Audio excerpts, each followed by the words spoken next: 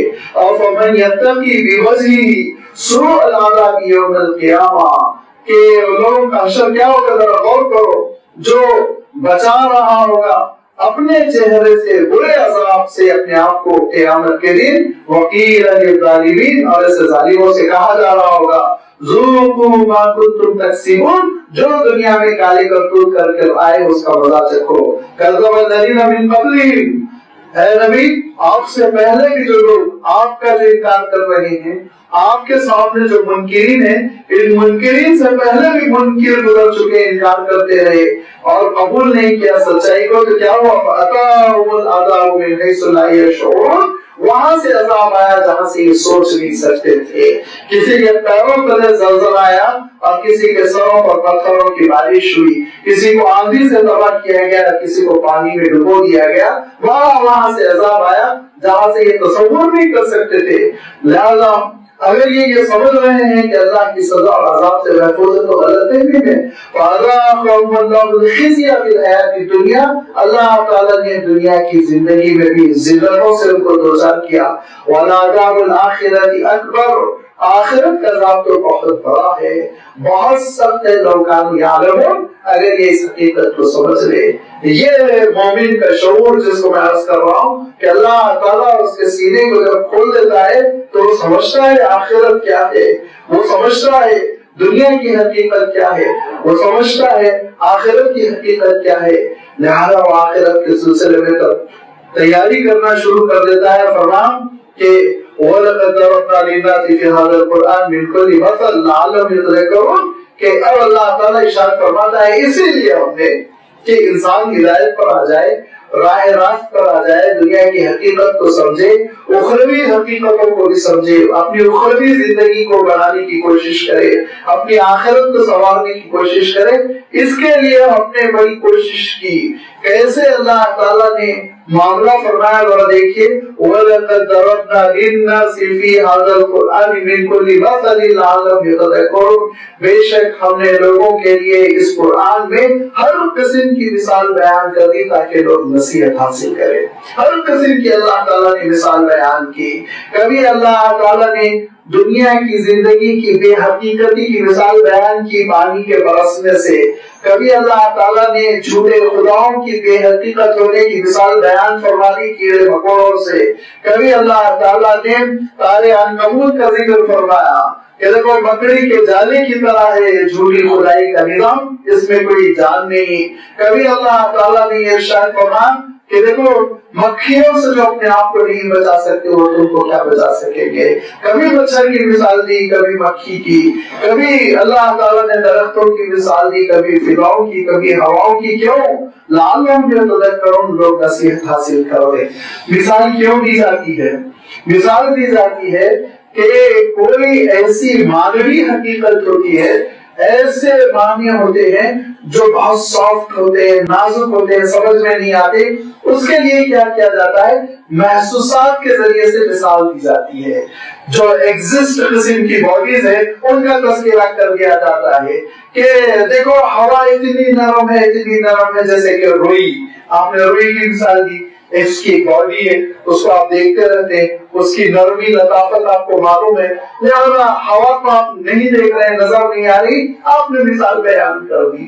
اللہ تعالیٰ نے آخرت کی بہت سی حقیقتیں جو کہ ایک انسان نہیں سمجھ سکتا تھا، اللہ تعالیٰ نے اس کو سمجھانے کے لیے ازراہ کرم، رحم فرماتے ہوئے، شفقت فرماتے ہوئے اللہ تعالیٰ نے مثالوں کے ذریعے سے بڑی حقیقتیں بیان کر دی کہ بڑی بڑی حقیقتیں بہت آسانی کے ساتھ سمجھ میں آ جائے۔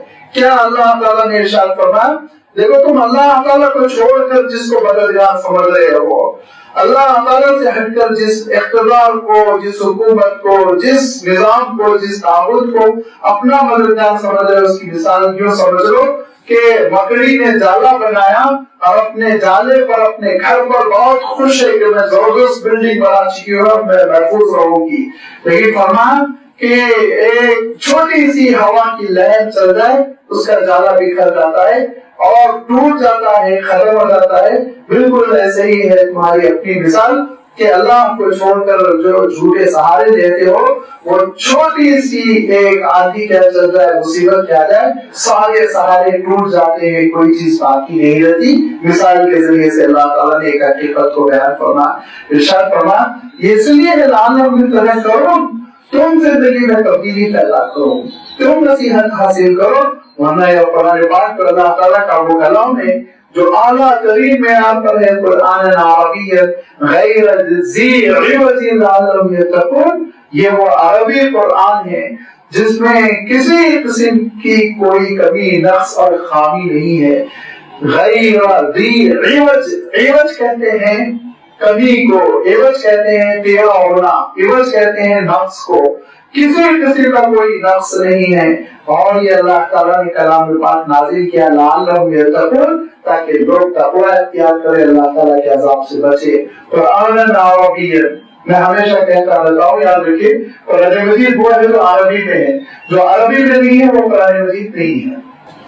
جو عربی میں نہیں ہے، انگلش میں ہے، تیلگو میں ہے، اردو میں ہے، وہ ٹرانسلیشن ہے، انسان نے کیا ہے، اور انسان جب کرتا ہے تو غلطی کا پورا امکان رہتا ہے، اور غلطی کرتا ہے، بڑے سے بڑے انسان سے غلطی ہوتی ہے، لہذا وہ اس میں غلطی کا امکان ہے۔ یاد رکھیے قرآن ہے وہ جو عربی میں ہے، اور یہ عربی کا قرآن آپ پڑھیں گے تو نماز ہوگی، اگر آپ غیر عربی کا قرآن پڑھیں گے آپ کی نماز نہیں ہوگی۔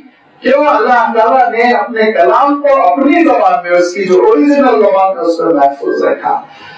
ہمارے بعض ایسے مفکرین ہیں تجدد پسند کہ وہ یہ کہتے ہیں کہ عربی قرآن ہی کیوں، اس کا ٹرانسلیشن بھی تو قائم مقام ہو سکتا ہے۔ اور اللہ کو اس حقیقت کا علم نہیں ہے کہ یہ جو تراجم ہوئے، ترجمے